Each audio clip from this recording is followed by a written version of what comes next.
Hello, this is Tamra Fleming, and I am so delighted to be here today with Jim Young, who is a prolific author of 18 books, all about consciousness and all about how to be the most incredible human being you can possibly be. Yay!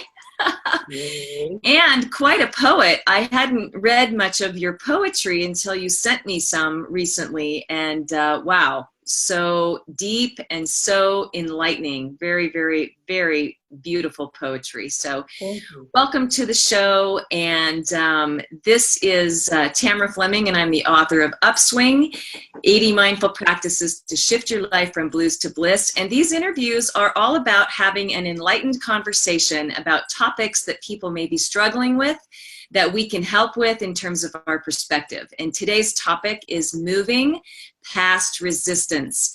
I know I have a lot of coaching clients that face resistance. I face resistance at times myself, and I'm just intrigued by the entire concept and energy of resistance and what you have to say about that. So let's get started. Yeah?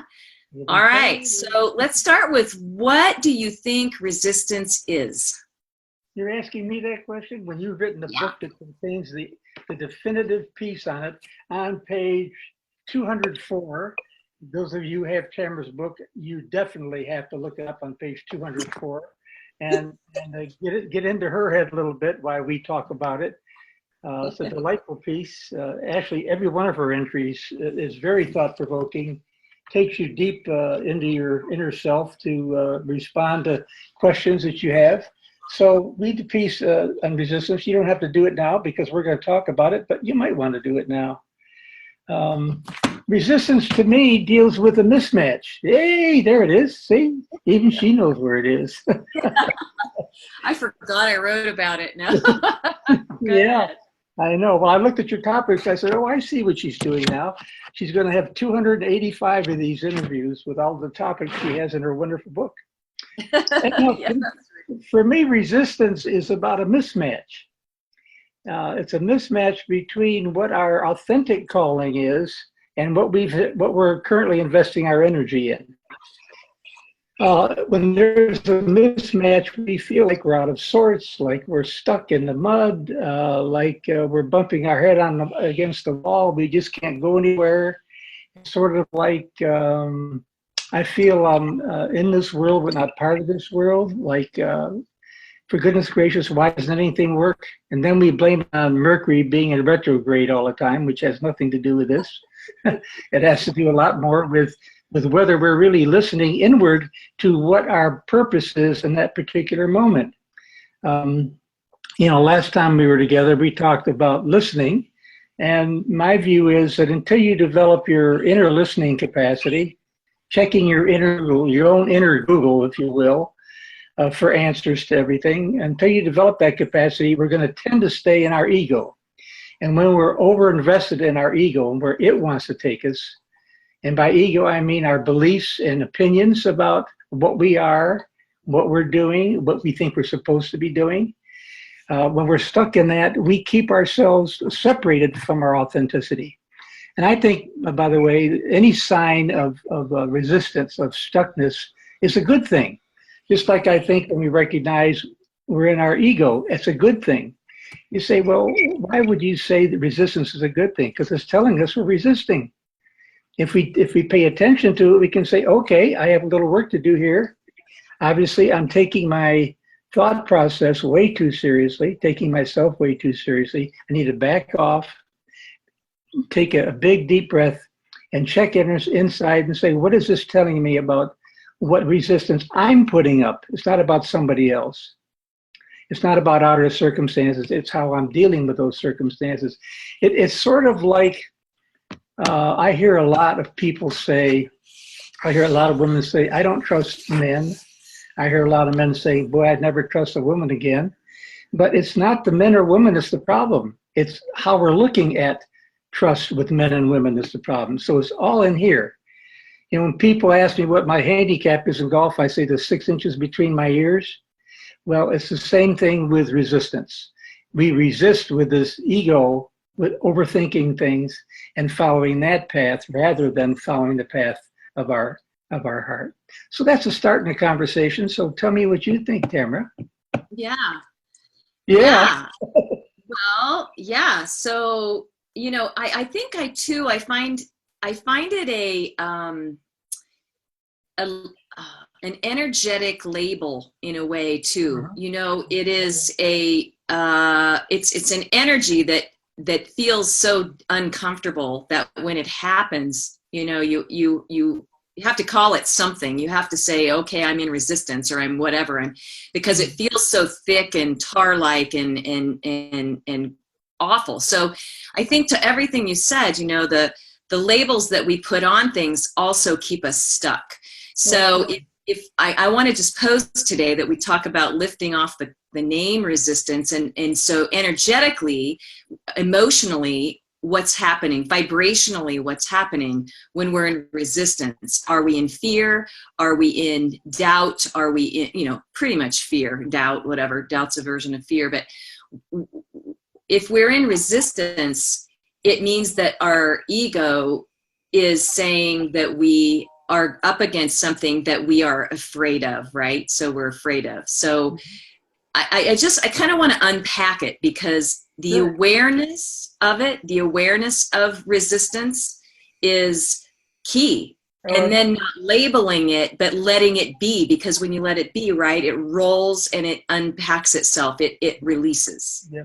And I think overthinking it doesn't do any good. It's recognizing that we are labeling it. We're stuck. Mm-hmm. We're engaged in resistance. The ego labels everything. It has to label everything. It's got to have a handle on it. It's got to have control of it. And instead, just the opposite is true. You got to let go of it. But we have to recognize it first. I'm feeling stuck. Okay, step back. What am I labeling this? It's a fear of some kind. The expression, do what you fear the most, is really the freeing up from all that thing. Well, this is in the moment. We're feeling something in the moment. So we feel what we call resistance. Just call it being stuck, or what the hell's going on? I don't feel right. And then, as I say, taking a deep breath, asking yourself the question. The more times we ask our inner self the question, what is this stuckness trying to tell me? The more times we ask questions like that, the better we get at hearing answers. And pretty soon, we won't have to ask the questions. Our heart is communicating both the ask and the answer. Yes. And it's wonderful how that works, just wonderful. When I did that 3-question process we shared last time, I did it for 18 months, and I relied totally on asking those 3 precisely worded questions. And all of a sudden, I'd be walking down the street, I wasn't asking the questions, and I'd say, gee, I wonder, and before I finish the sentence, I wonder what about so-and-so. I wonder, before I finish it, an answer would come up. And I'd say, whoa, isn't that fascinating? I'm learning to listen better, because my heart is wide open. So the questions and the answers come. This resistance thing, this ego thing dissipates. We say, oh, now I know what's going on. I had a plantar fasciitis, that pain on the bottom of my foot, for a while. And I kept wondering, what the heck is this about? What the heck is this about?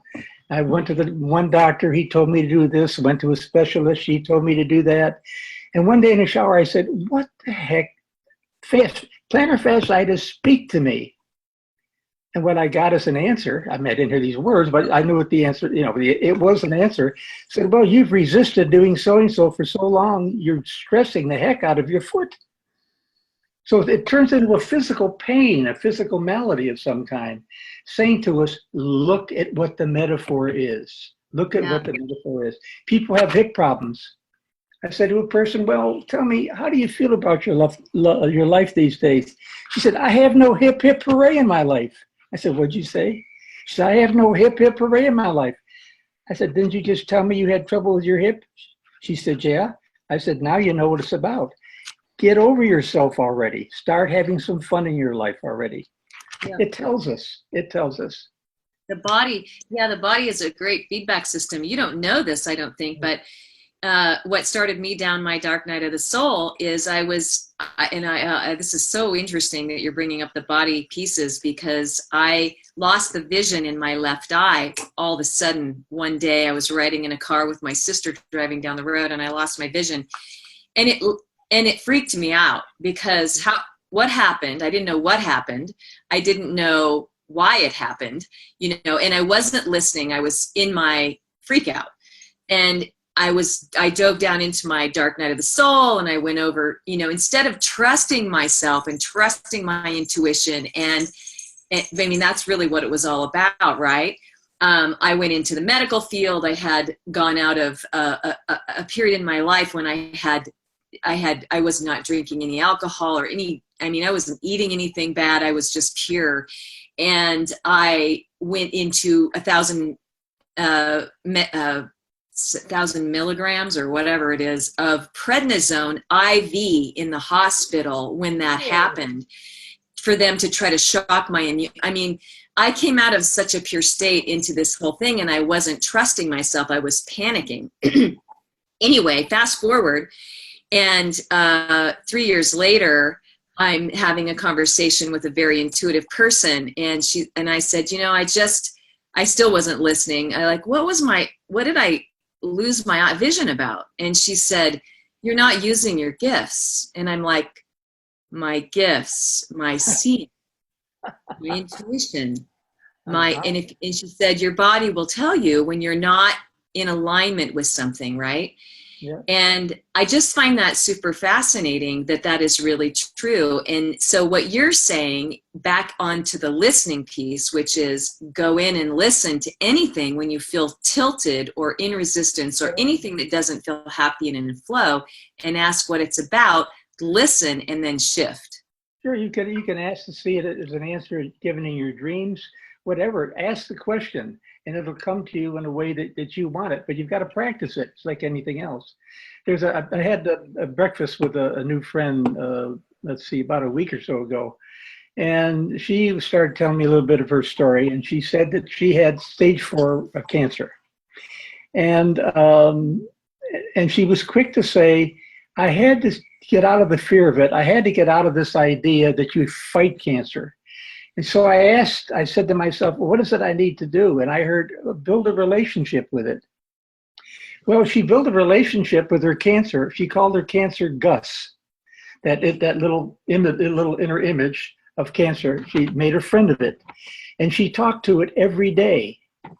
And she said, Jim, I just had my checkup. I went in to see what the next load of medication was going to be.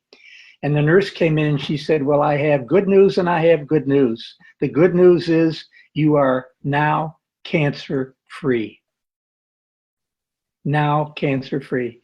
And she said, what's the good news? She says, you are now cancer-free. I said, so you think it was building the relationship? She said, yeah, I didn't treat it as an enemy. I didn't beat myself for it. I didn't go to the medical thing. I went to my intuition that informed me of that, and it freed me of all of the tension around it. That she was in stuckness before she went inside. She was resisting before she went inside. How many of us would do what she did, build a relationship? That's why I talk about these 3 questions. It doesn't have to be that, but going inward, practice, practice, practice, is building a relationship with trust in here, not trust with all this out here. Mm-hmm. Mm-hmm. I've talked to people who say to me, I say to them, are you doing what you love to do? I mean, are you really thrilled by what you're doing? You have enthusiasm for it? And they say, well, sort of. I said, what do you mean? They said, well, I want to be an artist. But my mom and dad said, you'll never earn a living as an artist. Why don't you teach art instead? And I've been teaching art for 25 years, and I like it. But I'm not really doing what I wanted to do. So we listened to everybody out here to walk a path, and instead our path starts in here. Follow it. I was just listening to somebody else talk about this, and we've talked this week in my other videos about purpose and passion. And and a lot of people don't believe that they have a calling or a thing or a passion or whatever. And it's so untrue that every single person has something and it's sitting inside, and it's just getting connected to the joy that that brings. Exactly. You know, it's not a huge formula or a huge mystery. It's like, what brings you joy? And then people get caught up in, well, it doesn't bring me money, so I can't do that. And that's the false belief, because when you get into that kind of joy, then what your vibrational attraction factor and your peace and everything in your way of being is what then creates everything else in your world.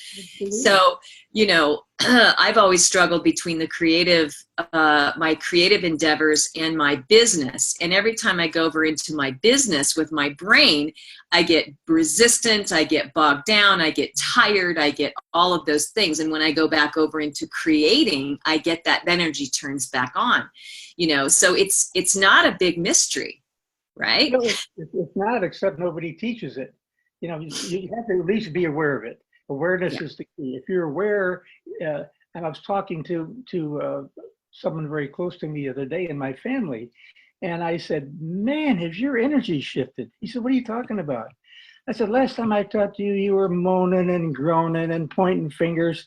And I said, you're alive. What are you doing? He said, well, I decided to do what I really wanted to do. And the heck with the rest of the world. Hallelujah. I said, are you listening to your enthusiasm? And I'm looking in your eyes, you're on fire. I mean, when you speak and you're doing this kind of work, you are freaking on fire, right?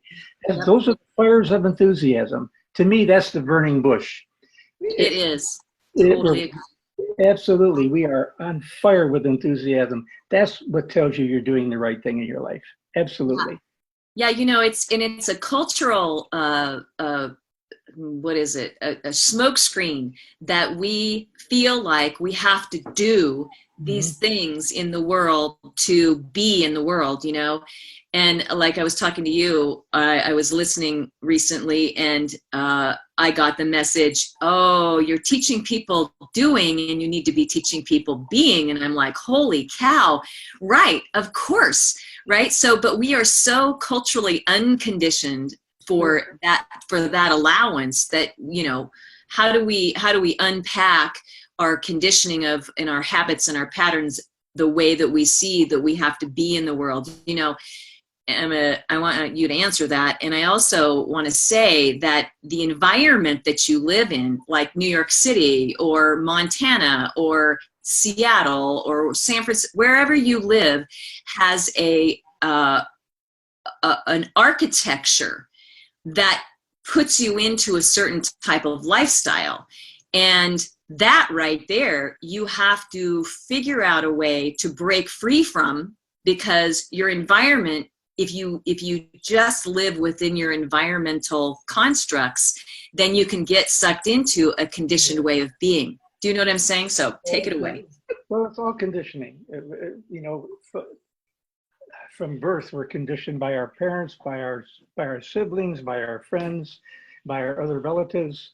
And this society really fences us in. We allow and we take it on at some point, mostly out of naivete, but also later on by saying, no, I can't do that. I was told to do this, even though we may not verbalize it out here. That's what's going through our thinker. And so we follow it. We say, oh, I can't do this. I can't paint. I can't do this or that or the other. And yet, if we really listen, I've been thinking maybe I want to paint. And one of my grandsons came in one day. I mean, they were over here for dinner one night. And my grandson said to me, Papu, he says, are you painting yet? I said, what are you talking about? I said, I'm not going to paint my apartment. He said, I'm talking about painting.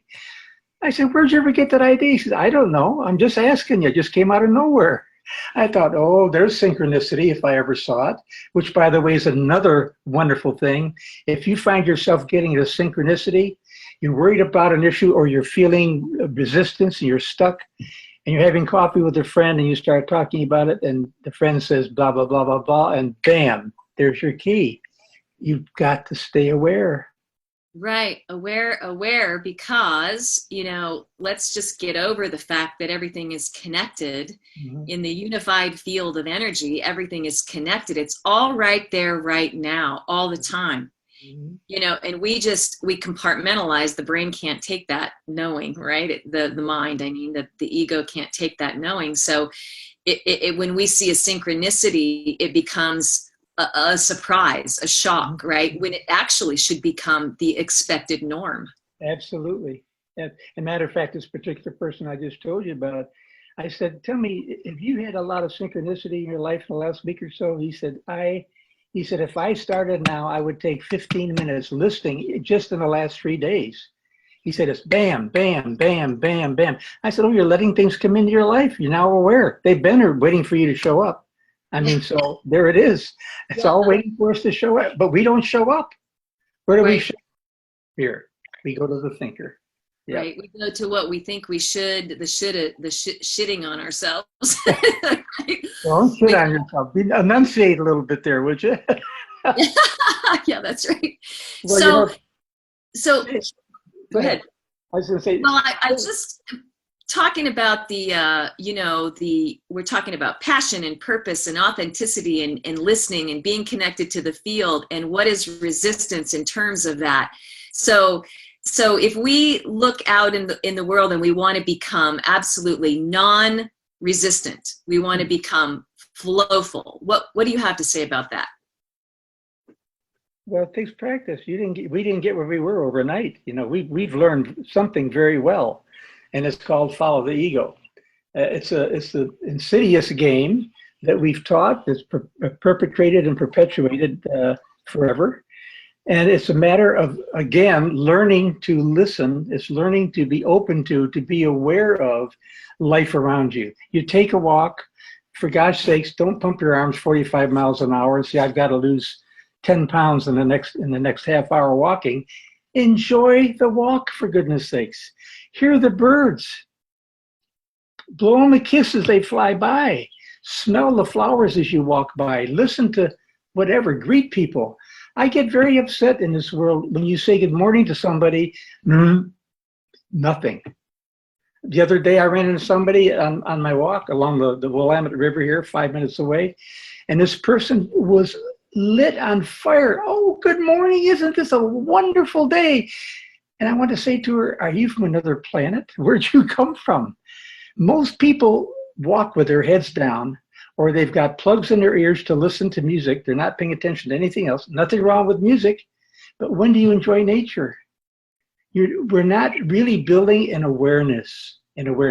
As I look at you on the screen here, I'm aware of what you're doing with your mouth, what you just did with your mouth right now, where your eyes went 15 seconds ago. You're nodding.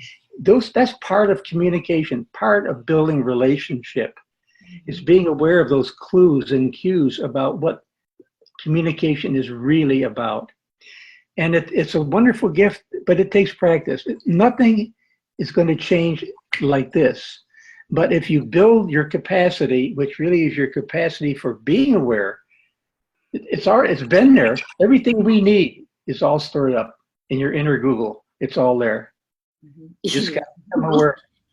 Yeah, that's what I call it. It's, I don't say Google so-and-so. I say, okay, give me the answer I need here. And it shows up within minutes, in a way that I'll recognize it. Yeah. But it's practice. Every one of these hairs, this white hair, those used to be black.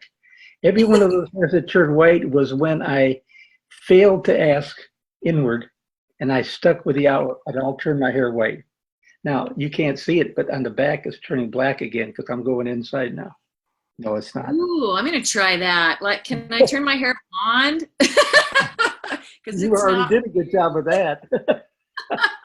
Yeah. Oh, that's too great. That's awesome. Hey, now that's an anti-aging formula right there.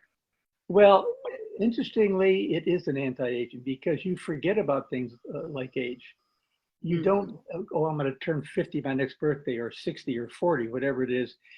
Those things don't weigh the same when you're aware of what the immensity of your being is beyond age.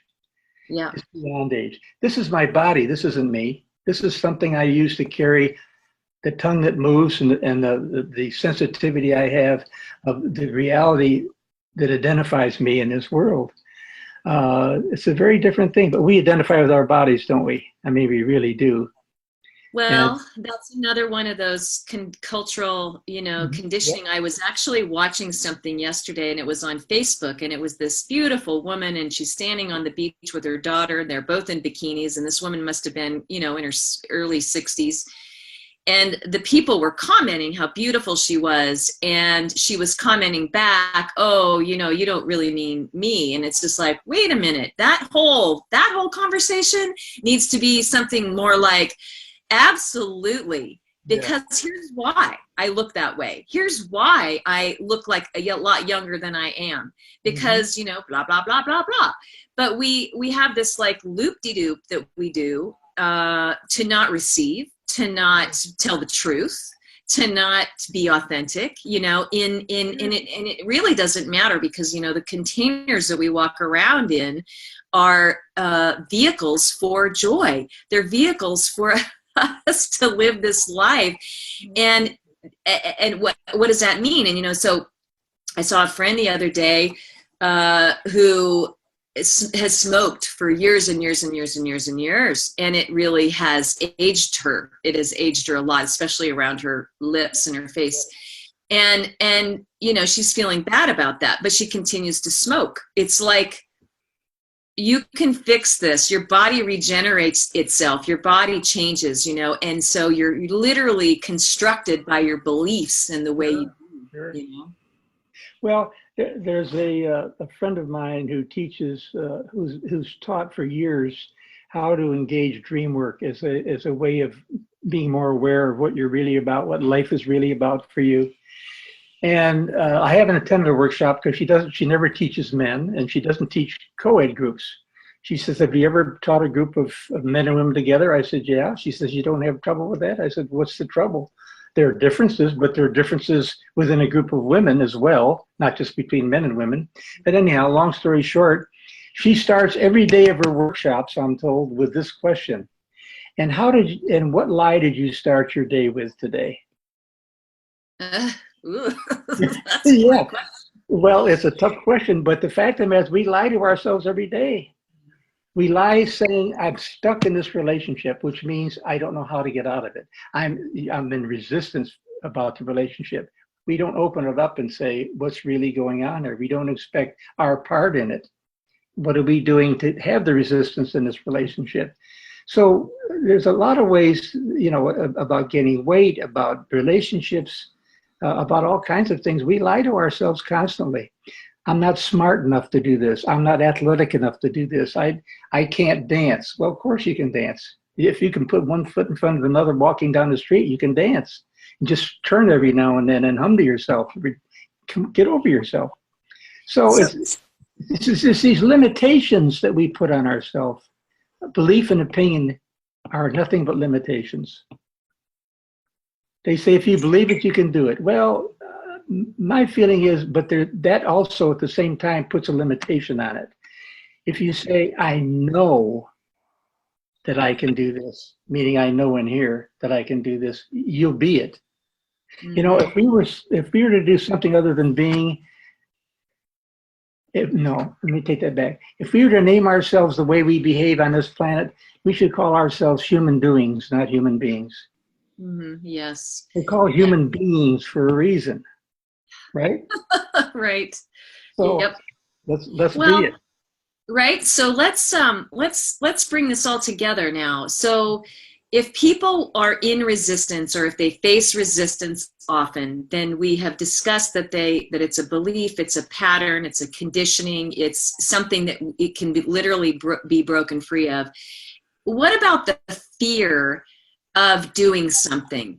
I love this one because my favorite saying in the world is do one thing every day that scares you. Mm-hmm. And I got myself up to 2 things a day, and that was a lot. but Yes, but I love that push. I love that. I actually kind of unfortunately live for that step there of just do it, like these videos and all this stuff. This was a leap, and so I took it, and now I'm on, this is like almost 60 videos in a row every day that I'm like, wow, this is the medium to get out to the world, whatever can help, right? Yeah, yeah. So It's not about me. It's about how can we help change the world. So let's bring this into the fear. What do you have to say to the fear that causes the resistance? Well, you got to learn. The first thing is you got to be able to recognize you're in fear. If you don't recognize it, you're going to slide past it, and you're going to keep stuffing that fear and continue on the path that's erroneous for you. Yeah. Because if you're into fear, you're going to put yourself on the path that you think is taking you away from fear. But unless you really know it, that you're fearful, then you can ask the question, what am I fearful of? What's going to happen? You know, a lot of people are afraid to take the first step towards something.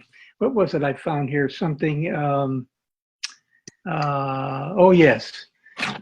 Somebody will say, why don't you try this thing? They say, well, what if I fail? And the person advised them says, but what if you fly? See, it's always the downside. The fear is, what if I fail? What if I don't make it? What if I feel stupid, if I embarrass myself? No. What if you embody life for other people? What if you, in fact, fly? What if you show enthusiasm that you're alive and loving the world? But we're honed the other way. We're honed on the downside rather than the upside. So the first thing is be aware that you're fearful and admit it. Nothing wrong with it. We all get fearful. Yep. Absolutely. I mean, I had terrible fear of water, learning to swim.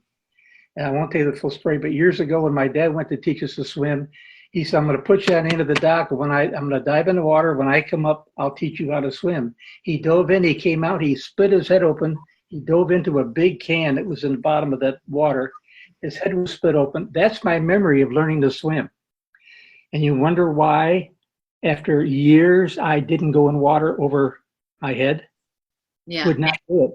And finally I said, this is crazy. I've got to get over this. So I said, okay, what am I going to do? I was in, matter of fact, visiting Oregon at a conference, and they had a float down the Columbia River. I said to myself, are you crazy? You're going down the Columbia River. You don't even know how to swim? Well, you have a life jacket. No, that's not going to save me. I hit my head on a rock. I'll drown. Finally, I said, to hell with it. I get on this raft. I mean, there's 12 of us, and we're going down and I had one of the best times of my life. There was no fear once I took that first step into the raft. I mean, a little bit, and then I taught myself to get in the pool where the water was only waist high, and I learned to float across on my back. Then I learned to flip over. I still won't swim in water over my head, but because I haven't gone there yet. But those little steps of saying, no, you fear you're not going to win this one. I'm going to win this one. And when you do that for yourself, one step at a time, the next step shows up. Awesome. So there. Yeah. So there. Awesome. Awesome. So we have so many tips in this video for people to break through, you know, but sometimes it just comes down to just do it.